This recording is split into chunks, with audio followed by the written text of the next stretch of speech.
Colonel James Barrett stood at attention before the wall of photographs in his office, each frame telling a story of his 30-year military journey. The morning sun streaming through the window caught the medals pinned to his dress uniform, creating tiny sparkles that danced across the room. At 53, his salt and pepper hair and weathered face showed the years of service, but his posture remained as straight as the day he graduated from West Point. The year was 2019, and James had earned every bit of respect that came with his rank. His colleagues often joked that he had military blood running through his veins, and perhaps they were right. 3 generations of Barretts had served before him, his grandfather in World War II, his father in Vietnam, and now him. The tradition sat heavily on his shoulders, but he wore it with pride. Lisa, his secretary of 15 years, knocked gently on his door. "Sir, the new lieutenants are waiting in the conference room for your morning address." James nodded, grabbing his folder of notes. This was one of his favorite duties, speaking to young officers about leadership and responsibility. As he walked down the hallway, junior officers saluted crisply, their faces showing genuine respect rather than mere obligation. His mind drifted to his first peacekeeping mission in Bosnia, 1995. He was just a young captain then, leading a company through situations that no training could fully prepare them for. The local children would gather around their vehicles, hoping for chocolate bars or friendly waves. James made sure his men always carried extra treats, understanding that winning hearts was as important as maintaining security. That mission taught him his most valuable lesson. One rainy evening, his unit discovered a village that had been cut off from aid deliveries for weeks. Instead of following standard procedure to report and wait for specialized units, James made the decision to share their own supplies and establish a temporary medical station. His superiors initially reprimanded him for breaching protocol, but when the story reached the press, it became a shining example of American military humanitarian efforts. "Sometimes, doing the right thing means taking the harder path," he would tell his officers. This philosophy guided his entire career, earning him both admirers and critics within the military hierarchy. But results spoke louder than criticism. Under his command, casualties dropped by 40% in high-risk zones. His innovative approach to combining military objectives with humanitarian concerns became a model studied at military academies. In 2008, during his deployment to Afghanistan, James faced his biggest challenge. His base came under heavy attack during a sandstorm. Communication lines were down, and intelligence suggested civilian settlements were at risk. Making split-second decisions, he coordinated a defense strategy that not only protected the base, but also saved 3 nearby villages from being caught in the crossfire. This action earned him the Distinguished Service Cross, though he always said the real reward was the 0 civilian casualties. Walking into the conference room, James saw 30 fresh faces turned toward him. These young lieutenants reminded him of himself 3 decades ago, eager, nervous, and ready to prove themselves. He placed his notes on the podium but didn't look at them.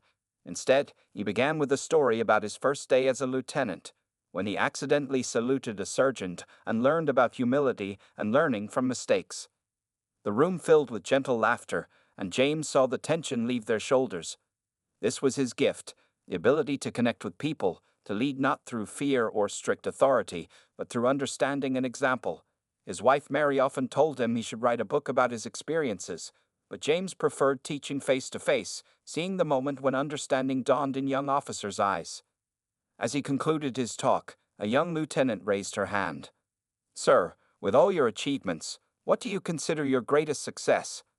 James smiled. Having been asked this question many times before, his answer was always the same. "Every soldier who served under my command and returned home safely to their family." Back in his office, James looked at the latest dispatch on his desk.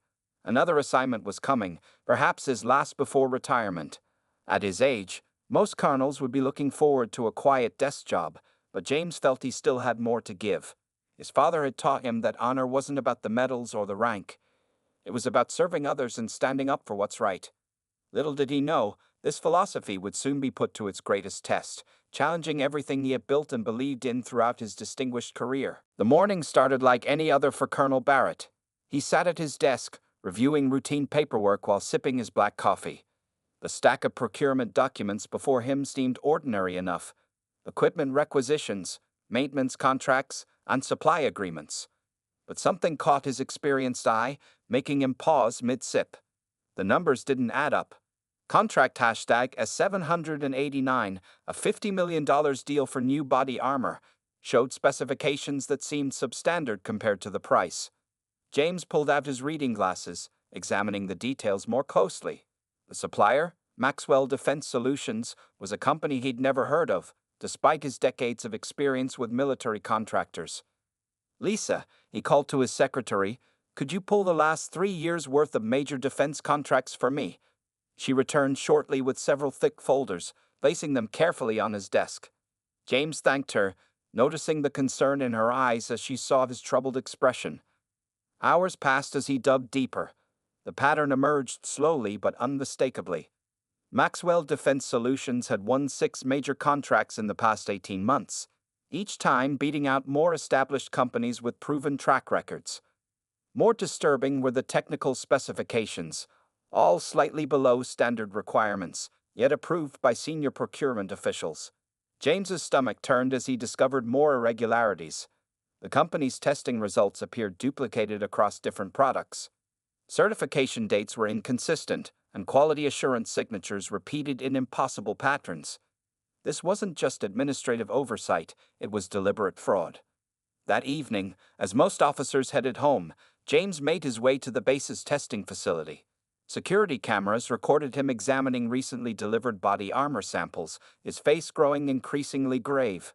The material felt wrong to his touch, lighter than it should be, a weave pattern subtly different from standard issue gear. At home, Mary noticed something was wrong when he barely touched his dinner. James, she said softly, you haven't said a word since you got home. He looked at his wife of 30 years, seeing the wisdom in her eyes. After the kids had gone to bed, he shared his discoveries.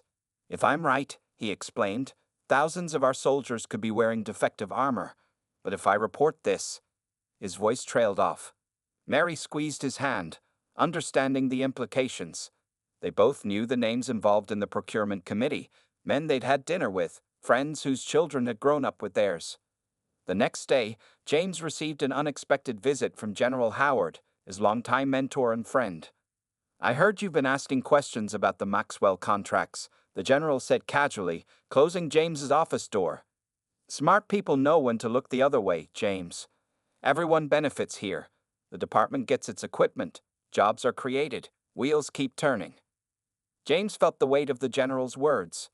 This wasn't just about one corrupt contract, it was systemic. The implications were staggering. He thought about young Lieutenant Sarah Chen, who just shipped out to Afghanistan with her unit. How many others were depending on this equipment to keep them alive? That night, he couldn't sleep. The faces of young soldiers kept appearing in his mind. All those fresh recruits he'd addressed just days ago, trusting the system to protect them.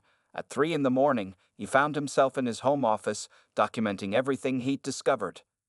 By dawn, James had compiled a comprehensive report. His military training had taught him to be thorough, dates, times, contract numbers, irregularities, all meticulously noted. But his hand hesitated over the send button when he finished addressing the email to the Inspector General's office.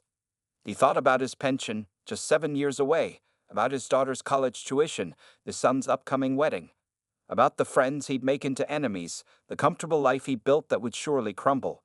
The cursor blinked steadily on his screen, waiting for his decision. A photo on his desk caught his eye, himself as a young lieutenant, taking his first oath of commission. The words echoed in his mind. I will support and defend the Constitution of the United States against all enemies, foreign and domestic. Without further hesitation, James clicked send. As the email disappeared into cyberspace, he felt both a terrible weight and a curious lightness. He crossed a line that couldn't be uncrossed, and he knew with certainty that his life would never be the same. The morning sun was rising as he drove to base, its golden light feeling more like a spotlight than a comfort. In his pocket, his phone began to buzz with the first of what would soon become an avalanche of calls. 3 days after sending the report, Colonel James Barrett entered the base through the main gate, immediately sensing something was different. The guard, who normally greeted him with a cheerful "Good morning, Colonel," barely met his eyes while checking his ID. The silence felt heavy, meaningful. The changes were subtle but unmistakable. Conversations stopped when he walked into rooms. Officers who usually sought his advice suddenly had urgent meetings when he approached. In the corridor, he overheard a whispered conversation. Barrett's lost his mind. You don't throw your own people under the bus. His phone hadn't stopped ringing since the investigation began. Major General Thompson, the base commander, had summoned him to 3 separate meetings, each time suggesting that perhaps there had been a misunderstanding about the contracts. Think about your career, James, Thompson had said, leaning forward across his desk. 30 years of service. That's quite a legacy to risk over what might be nothing more than paperwork errors. But James knew better. The Inspector General's office had already found enough evidence to expand the investigation. Maxwell Defense Solutions offices had been raided the previous day, making headlines in the military community.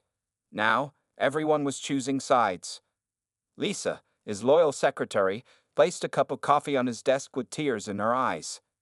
Colonel, they're saying terrible things about you in the officers' mess. James thanked her quietly, appreciating her loyalty even as he noticed the resignation letter peeking out of her folder. He couldn't blame her. Association with him was becoming toxic. At lunch, the officers' mess fell silent as he entered. Tables that normally welcomed him suddenly appeared full. James sat alone, eating mechanically while feeling the weight of hostile stares.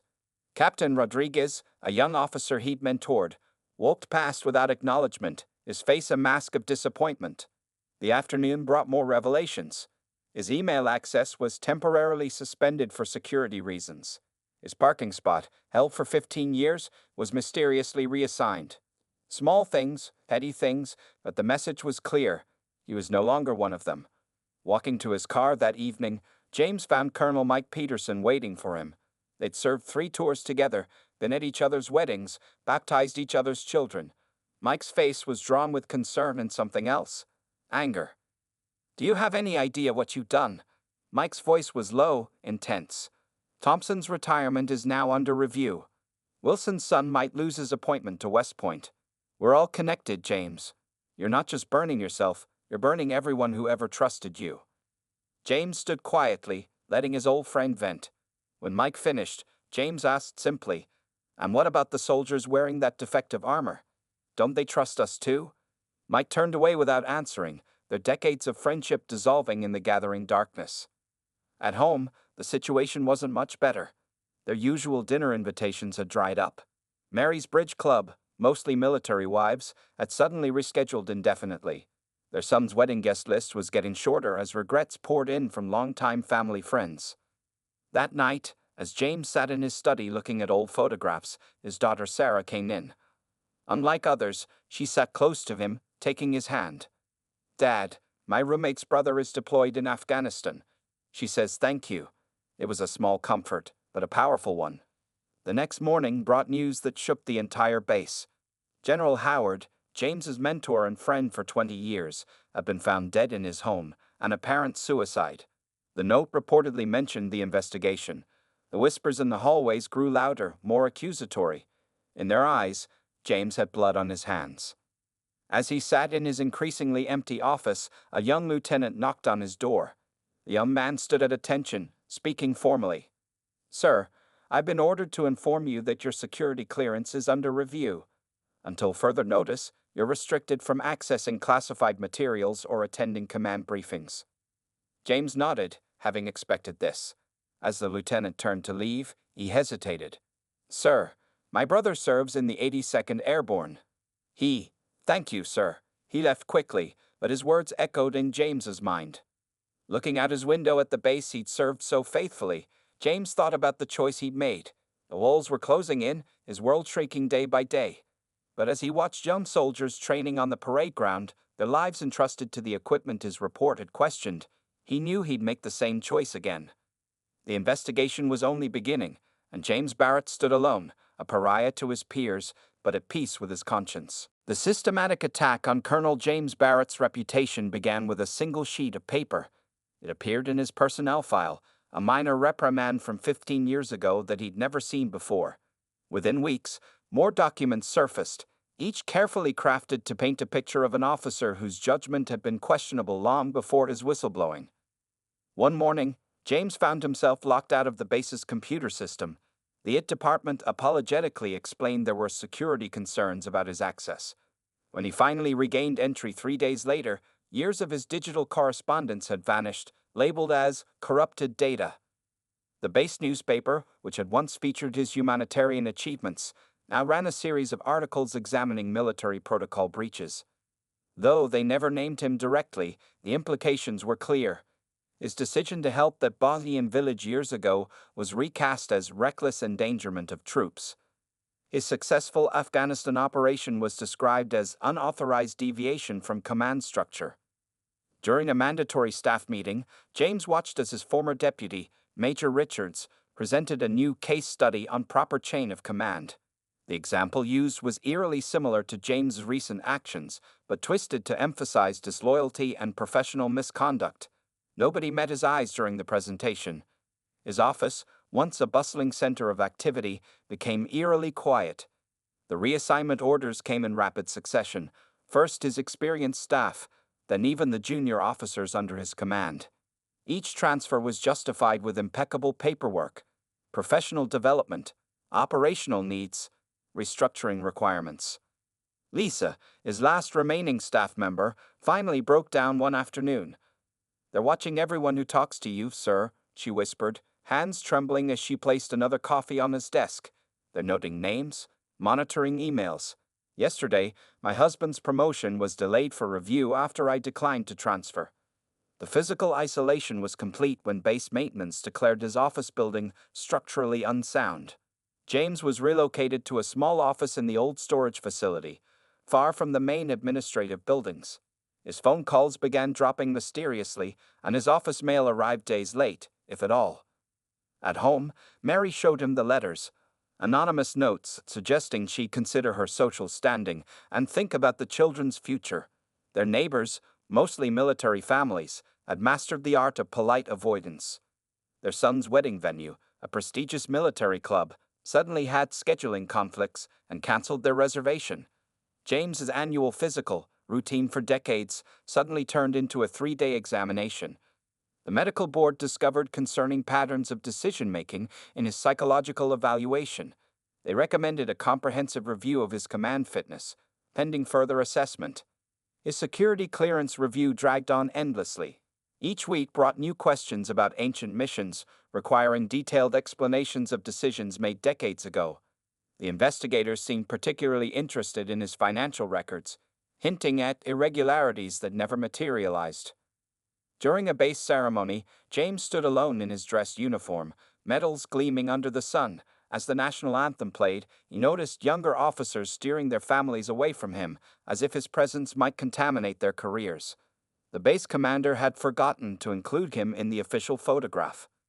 One rainy evening, as James worked late in his isolated office, General Thompson made an unexpected visit. The general's face showed no emotion as he placed a folder on James's desk. "The board is prepared to offer terms," he said quietly.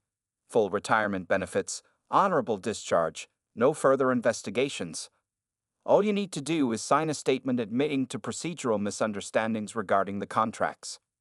James opened the folder, reading the carefully worded document that would restore his life at the cost of his integrity. "And what about the defective armor?" he asked. Thompson's expression hardened. "That investigation is closed, James. Accept the reality." Later that night, driving home through the rain, James passed a convoy of young soldiers heading out for deployment.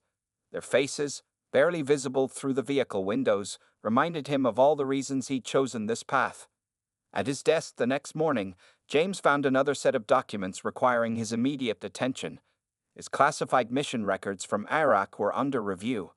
The base legal office needed clarification about decisions made during high-stress combat situations. Each question was a potential trap, each answer scrutinized for signs of poor judgment. Looking at his reflection in his office window, James Barrett saw a changed man. His uniform was still immaculate, his posture still straight, but the strain of constant scrutiny had left its mark. The institution he'd served faithfully for 3 decades had turned its full power toward destroying him, not with a single blow, but with the death of 1,000 cuts. Yet he remained standing, his resolve strengthened by the very forces meant to break him. Mary Barrett stood in the empty aisle of the base commissary, staring at her shopping list while trying to ignore the whispers behind her. The wives who had once been her closest friends now treated her like she carried a contagious disease. She straightened her back, grabbed her items quickly, and headed to the checkout, where the young cashier at least offered a sympathetic smile. At home, their 16-year-old daughter Emma sat at the kitchen table, tears streaming down her face. Her phone displayed the latest social media drama, photos from a birthday party she hadn't been invited to, featuring all of her former friends.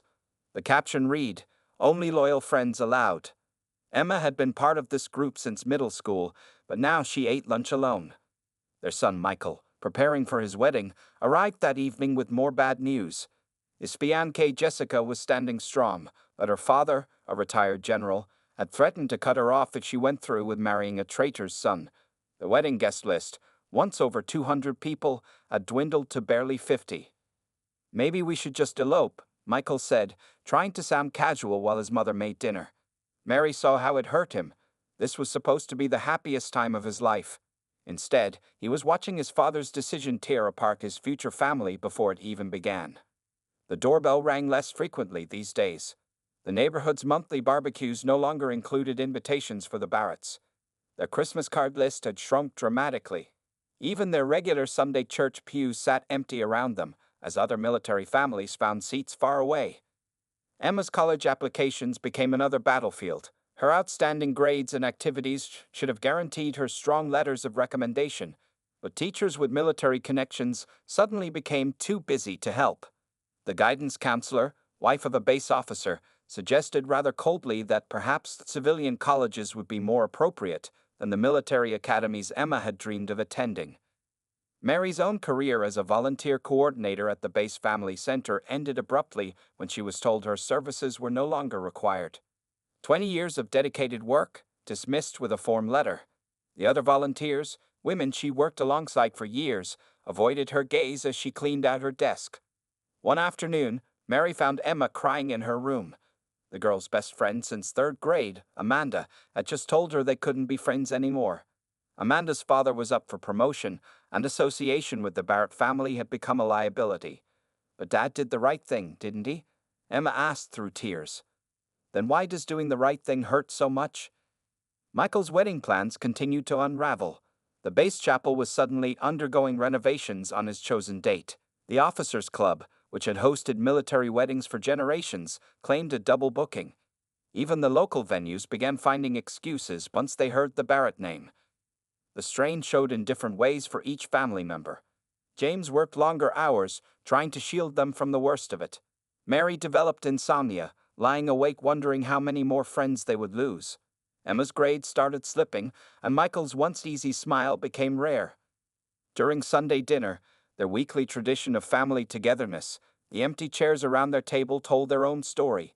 James's parents, both proud military family members, had stopped visiting, unable to understand their son's betrayal of the institution they revered.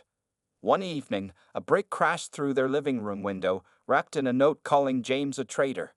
As Mary cleaned up the glass, her hands shaking, she found herself questioning everything, their life, their choices, their future.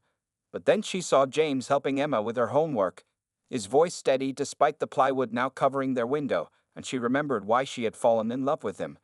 His integrity hadn't changed, the world around them had. The family adapted, finding strength in their isolation. Game nights replaced social events. Home-cooked meals replaced restaurant outings where they weren't welcome. They learned to be enough for each other, even as their world grew smaller. Jessica, Michael's fiancée, proved her worth during these times. Despite her father's threats, she stood by Michael, telling him, "Your father's courage is one of the reasons I want to join this family." They planned a smaller wedding, intimate and meaningful, free from the military traditions that had turned against them. Through it all, the Barretts held onto each other, discovering that family loyalty meant more than social standing. As Mary told Emma one difficult evening, sometimes the highest price of honor is paid not by the person who takes the stand, but by those who stand beside them. It wasn't an easy lesson, but it was one they were learning together, day by day, as their family weathered the storm of social exile. Colonel James Barrett sat in an unfamiliar conference room at the Pentagon, facing 5 stern-faced generals. The table between them held a single folder, his fate wrapped in government-issued manila paper. The air conditioning hummed quietly, a contrast to the tension filling the room. "Colonel Barrett," General Thompson spoke first, his voice carrying artificial friendliness. "We've reviewed your situation extensively. The department is prepared to be generous." He slid the folder across the table. "Early retirement, full benefits, and a comfortable consulting position with a defense contractor. All you need to do is sign a retraction." James opened the folder slowly. The documents inside were carefully worded. No direct admission of wrongdoing, just carefully crafted phrases about misunderstandings and procedural oversights. His eyes caught the salary figure on the consulting contract. More money than he'd ever made in the military. "You have until tomorrow morning," another general added. "After that, we'll have to proceed with the misconduct investigation." The threat hung in the air, unspoken but clear. They would destroy him if he didn't comply. Back in his hotel room, James called Mary. Her voice, strong despite everything they'd endured, helped clear his mind. "Whatever you decide," she said, "we face it together." After hanging up, he spent hours staring at the city lights, remembering faces of young soldiers who trusted the system to protect them. The next morning, James walked into the same conference room, the unsigned papers in his hand. The general's expression shifted from confidence to confusion as he placed the documents back on the table. "I'm afraid I can't sign these, gentlemen," he said quietly. "The evidence doesn't lie, even if we do." General Thompson's face reddened. "You're making a serious mistake, Barrett. Think about your family. Your career is over either way. Why sacrifice everything for nothing?" James stood straight, his voice steady. "My career is based on protecting soldiers, sir. I'm not about to stop now." Within hours, the machinery of military justice ground into motion. James found himself in a series of interviews with investigators, each one more aggressive than the last. They questioned every decision he'd ever made, scrutinized every dollar he'd ever spent, searched for any weakness in his armor of integrity. His military lawyer, Captain Sarah Chen, worked tirelessly despite pressure to abandon his case. "They're building a narrative," she explained late one night, surrounded by papers in her office. "They want to paint you as disgruntled, unstable, untrustworthy. But their case has holes, big ones." The formal charges came 3 weeks later: conduct unbecoming an officer, insubordination, misuse of official information. Each charge carefully constructed to avoid mentioning the real issue, the fraudulent contracts and defective armor he'd exposed. James's civilian lawyer, a retired GAG officer named David Martinez, laid out their options. "We can fight this in court," he said, "but they'll drag your name through the mud. Every mistake, every questionable call in 30 years of service, they'll use it all. Or," he paused, "we go public." The decision weighed heavily on James. Going public meant breaking the military code of handling things in-house. But as he reviewed the evidence they gathered, the paper trails, the test results, the safety reports, he realized the truth needed sunlight to survive. On a cold Monday morning, James sat before the House Armed Services Committee. Cameras flashed as he raised his right hand to take the oath. For 6 hours, he testified about what he'd found: the compromised contracts, the falsified tests, the patterns of corruption that put soldiers' lives at risk. His testimony was detailed, methodical, and devastating. He named names, provided documents, and outlined the systematic attempt to silence him. The committee members, initially skeptical, leaned forward in their chairs as the story unfolded. Back at his hotel that evening, James watched the news coverage with Mary by his side. His phone buzzed constantly: journalists, supporters, and even a few old friends brave enough to reach out. The tide was turning, but he knew the fight wasn't over. The next morning, he received notice of an emergency military hearing. His commanders, rattled by the public exposure, wanted to fast-track his case. James straightened his uniform, checked his appearance one last time in the mirror, and headed to face whatever came next. As he walked into the building, a group of young officers snapped to attention, saluting him with obvious respect. One whispered, "Thank you, sir," as he passed. James returned their salutes, his spine straight, his resolve unshaken. The final battle for his honor was just beginning, but for the first time in months, he wasn't fighting alone. 3 years had passed since Colonel James Barrett's testimony. He sat in his home office, reading the final investigation report that had just been released. The thick document confirmed everything he'd exposed, and more. 7 senior officials faced criminal charges, 14 contractors were barred from military work, and 3 generals had quietly retired to avoid prosecution. The morning news showed footage of Maxwell Defense Solutions CEO being led away in handcuffs. The company had supplied over 30,000 sets of substandard body armor to American troops. Thankfully, James's warning had triggered a recall before any soldiers were killed by the defective equipment. Mary brought in coffee, setting it beside the morning's newspaper. The headline read, "Military Corruption Ring Exposed, Whistleblower Vindicated."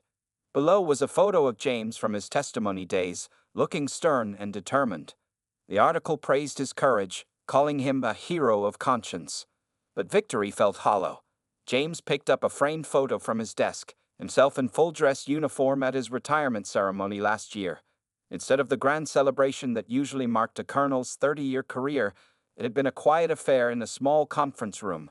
Only his family and a handful of loyal friends had attended. His phone rang. Captain Sarah Chen, now Major Chen, calling with news.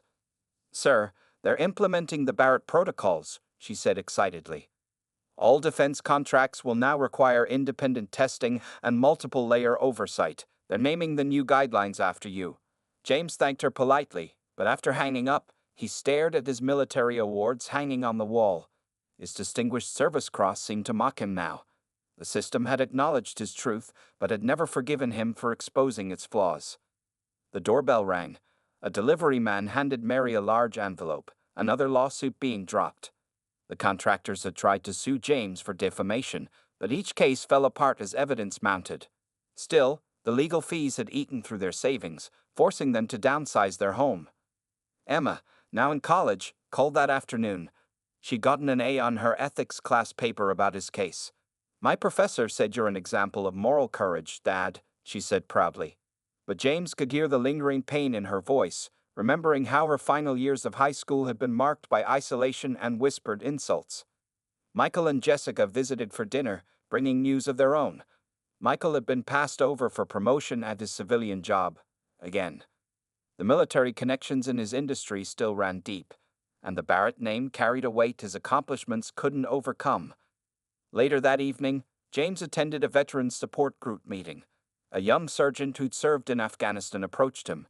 "My unit was issued that defective armor," he said, shaking James's hand. "They recalled it 2 days before our deployment. You saved lives, sir." The words should have felt good, but they only reminded James of all that had been lost.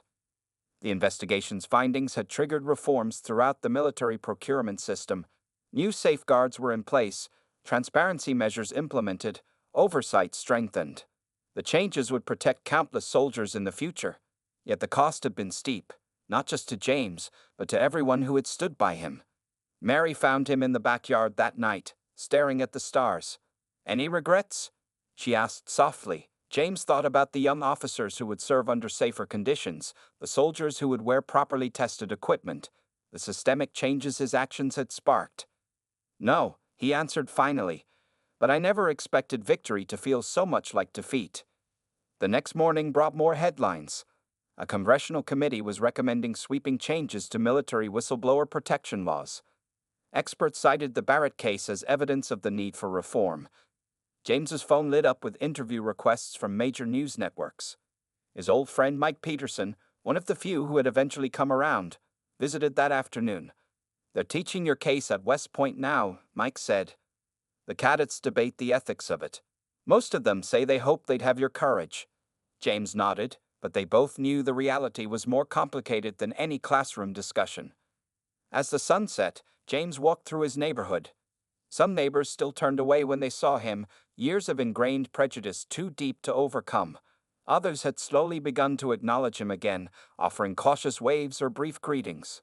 The vindication was complete on paper. The truth had prevailed. Systems were being reformed. Future soldiers would be safer. But as James Barrett looked at his smaller house, his depleted retirement account, his family's ongoing struggles, he understood that some victories came at a price that could never be fully measured in official reports or news headlines.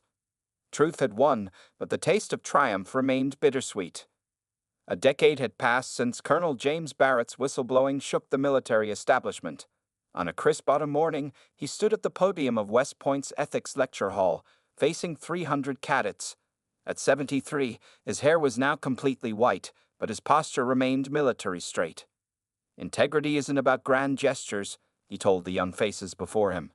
"It's about the small choices you make when nobody's watching." The cadets leaned forward, hanging on his words. The Barrett case, as it was now known, had become required study in military academies across the nation. After his lecture, a young cadet approached him, her eyes bright with determination. "Sir, my father served in Afghanistan. He says the Barrett protocols saved lives." James smiled, noticing how these young officers no longer saw his name as a mark of shame, but as a symbol of moral courage. Back home, Mary showed him the latest letter from their daughter Emma. She had become a civilian oversight specialist for military contracts, part of the new generation of watchdogs ensuring transparency. The system James had fought to reform was now her life's work. Michael, their son, had finally broken through the glass ceiling. After years of struggling against his father's reputation, he built a successful consulting firm specializing in ethical business practices. Companies sought his advice on creating whistleblower protection programs, many citing the Barrett case as their wake-up call. That evening, James attended a retirement ceremony for Major General Sarah Chen, this former lawyer. During her speech, she credited him with changing the military's culture. "Colonel Barrett taught us that true loyalty means having the courage to challenge a system when it strays from its values," she said, as the audience, including many who had once shunned James, applauded. The Barrett protocols had become the gold standard for military procurement. In 10 years, not a single soldier had died due to defective equipment slipping through the system. The reforms had spread beyond the military, influencing government contracting procedures across all departments. James's phone buzzed with a message from Lisa, his former secretary. She had risen to become a senior administrator, using her position to mentor young officers about ethical leadership. "The seeds you planted are still growing, sir," her message read. At the local Veterans Center, where James volunteered weekly, young soldiers sought his advice about moral dilemmas they faced. They no longer saw whistleblowing as betrayal, but as a duty to their fellow service members. The culture had shifted, slowly but permanently. Mary hosted their monthly family dinner, now a lively affair with grandchildren running around. Michael's oldest son, wearing his high school ROTC uniform, proudly told James about choosing the Barrett case for his ethics class presentation. The family name had transformed from a burden into a legacy of principle.